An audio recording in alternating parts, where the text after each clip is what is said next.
بسم اللہ الرحمن الرحیم.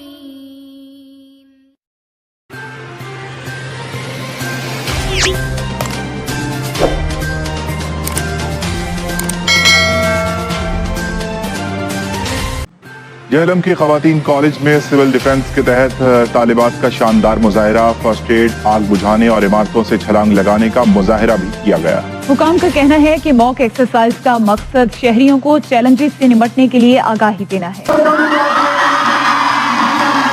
ہر گھڑی تیار، کامران رہنے کے لیے خطروں سے لڑنا پڑتا ہے. جہلم کے گرلز کالج میں سول ڈیفنس کے تحت آگاہی سیمینار اور فرضی مشقوں کا مظاہرہ کیا گیا. موک ایکسرسائز میں پولیس کے جوانوں اور طالبات نے حصہ لیا. ڈپٹی کمشنر کیپٹن ریٹائرڈ سمیع اللہ فاروق اور دیگر حکام نے ان مشقوں کو کمانڈو ٹریننگ قرار دیا. آپ نے دیکھا کہ ہماری بچیوں نے بڑی ہی جان فشانی سے، بڑی ہی دلیری سے اس پورے ڈیمو میں مظاہرہ کیا. مختلف سچویشنز پینٹ کی گئیں، اس کے اوپر انہوں نے بڑے اچھے طریقے سے ریئیکٹ کیا.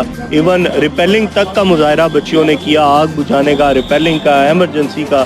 میرے خیال میں ایک بہت اچھا اقدام ہے جس کو ہمیں سول ڈیفنس کی تعلیم کو اسی طرح ہر ایجوکیشنل انسٹیٹیوشن میں ضلع جہلم میں لے کے جائیں گے. سول ڈیفنس کو پاکستان کی چوتھی بڑی فورس قرار دیا جاتا ہے. مشقوں میں طالبات نے فرسٹ ایڈ، آگ بجھانے اور جمپنگ کا مظاہرہ کیا. Thankful to you sir, جنہوں نے ہمیں اتنی اچھی ایکٹیویٹی سکھائی ہے کہ کوئی بھی ہنگامی صورتحال ہو تو ہم کیسے اس کو قابو کر سکتے ہیں اور کیسے اپنے آپ کو اور اپنوں کو بچا سکتے ہیں. کہ مشکلات آئیں تو ہم لوگ کیسے اپنے آپ کی مشکلات کا سامنا کریں.